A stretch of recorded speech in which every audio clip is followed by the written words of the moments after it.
बहुत खुशी की बात है कि आज वो दिन आ गया।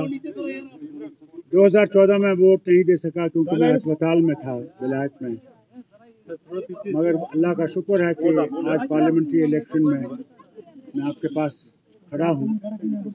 मगर अफसोस इस बात का भी है कि जहाँ ये कहते हैं कि कोई पत्थर नहीं चल रहा है, कोई वायलेंस नहीं है, कोई बाइकआउट नहीं है, वहाँ मैं आपसे कहना चाहता हूँ कि हर पार्टी के और ख़ासकर हमारी पार्टी के वर्कर्स को, सीधा वर्कर्स को इन्होंने इन 2 दिनों में बंद कर रखा है।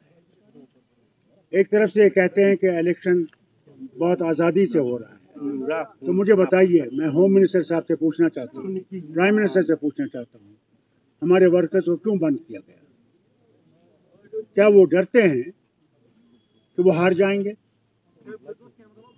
और वो जरूर हारेंगे, इंशाल्लाह हारेंगे। लेकिन प्रधानमंत्री कह रहे हैं कि हम कामदार है, बाकी नामदार है। आप छोड़ दीजिए ना, वो क्या कह रहे हैं? वो कह रहे हैं, वो कहने दीजिए। हमने तो नाम देके, बाकी ने तो चलिए सिर्फ इल्जाम लगाया। हमने तो आपको नाम दिए हैं इलेक्शन कमीशन को, हमने थाने की डिटेल्स दिए हैं जिन थानों में उनको बुलाया गया है, और हमने अपने रिप्रेजेंटेशन में ये भी कहा कि हम ये 8 नाम इसलिए दे रहे हैं ताकि आप ये ना कहो कि हम बिना सबूत के बात कर रहे हैं। ये एक एग्जॉस्टिव लिस्ट नहीं था, it was an indicative list, it was to show that जो हम कह रहे हैं हम ऐसे हवा में बात नहीं कर रहे हैं। अब इंतज़ामिया की तरफ से ये फिर जवाब आया कि ये जी ऐसे ही बेबुनियाद इल्ज़ाम लगा रहे हैं, लेकिन हमने तो नाम दे के आपको कहा, हमने थाने के डिटेल्स दिए, उस चीज़ का तो आप जवाब दे नहीं सके। हमने किसी एक पुलिस के अफसर के खिलाफ कोई इल्ज़ाम नहीं लगाया, हमने कहा कि ये इंतज़ामिया की तरफ से हो रहा है। और लगातार बहुत सी कॉन्स्टिट्यूंसी से जो है ये रिपोर्टें आई, यहाँ तक कि मेरे जो पोलिंग एजेंट्स और बाकी थे वो इतने डरे हुए थे रात को कि उनको पता नहीं कहाँ बुला के बंद किया जाएगा। कई सारे तो या तो दोस्तों या रिश्तेदारों के घर में सोए, कुछ तो उनमें से ऐसे हैं जो अपनी गाड़ियों में सोए थे रात को, वो घर वापस नहीं गए। अगर यही इनका आज़ादाना तरीका इलेक्शन है तो फिर ये अपने घर में रखें इसको। डॉक्टर साहब, आपका एक देना तजुर्बा है, ये चीज़ आपने पहले भी देखी है। जो कल नेशनल कॉन्फ्रेंस का एक स्टेटमेंट आया था, अगर इलेक्शन कराना ही नहीं था फिर तो पहले ही क्लियर करते कि किनको जिताना है। यही तो मुसीबत है जो हम लोग बार बार कहते हैं कि दूसरे जो खड़े हैं उन्हीं के एजेंट हैं, उन्हीं की तरफ से खड़े हैं। आज लोग उनको दिखा देंगे कि कौन यहाँ पे है कौन नहीं है, कर लें जो करना है। तो लोगों का भरोसा उठता है, लेकिन होता है, जरूर उठेगा। पार्टी भी इसी तरह की एलिगेशंस लगा रहे हैं कि उनके वर्कर्स को, मैं आपसे कह रहा हूँ ना, यही तो मुसीबत है। अपनी पार्टी के तरफ से इस तरह के इल्ज़ाम लगाना तो मजाक की बात है, क्योंकि ये किया ही जा रहा है उनको फ़ायदा पहुंचाने के लिए।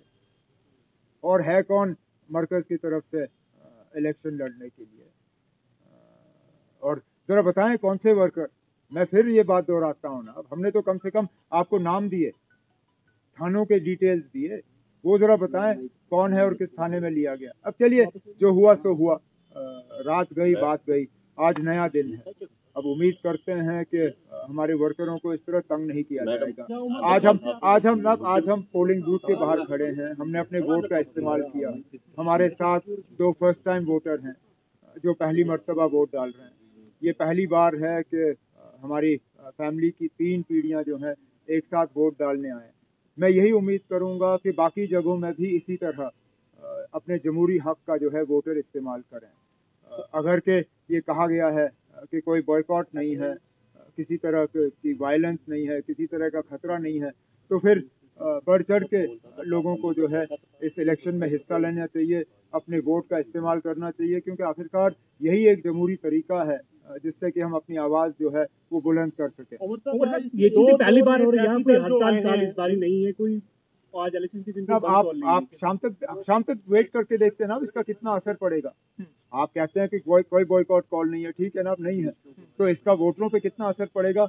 आज शाम जब तक पोलिंग बूथ खुले हैं तब तक देखें। अब जो लेकिन अब इस बार तो चलिए फिर आप मान के चले ना कि जो वोट में हिस्सा नहीं ले रहा है अपनी मर्जी से नहीं ले रहा है। अब कितने वोटर जो हैं पुलवामा ज़िले में, शुपियाँ असेंबली हल्के से, श्रीनगर से जो हैं, कितने वोटर अपने वोट का इस्तेमाल करते हैं, उसके लिए हमें वेट करना पड़ेगा। मेरी तो सबसे मोतबाना गुजारिश यही होगी कि वो इस मौके को गवाए ना, इस मौके का वो इस्तेमाल करें, क्योंकि मैं बार बार ये कहता हूँ जमहूरियत में यही एक तरीका है जिससे कि हम अपनी आवाज़ जो है वो बुलंद कर सकें। बहुत सी ऐसी बातें हैं जो हो चुकी हैं जिनके बारे में वोटरों को अपनी राय जो है वो देनी होगी, और ये एक तरीका है।